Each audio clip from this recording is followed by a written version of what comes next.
நரபலிங்கிறது மனிதனுடைய பலிதான், குழந்தைகளை கொள்வதுதான்.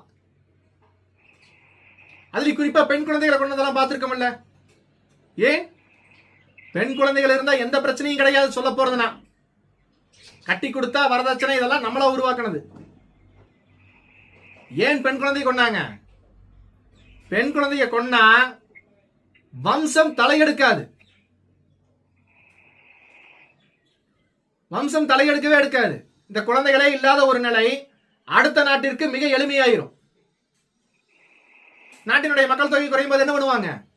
ஓகே, அடுத்த தலைமுறை இல்ல, இந்த நாட்டினை எளிதாக அபகரித்து விடலாம்.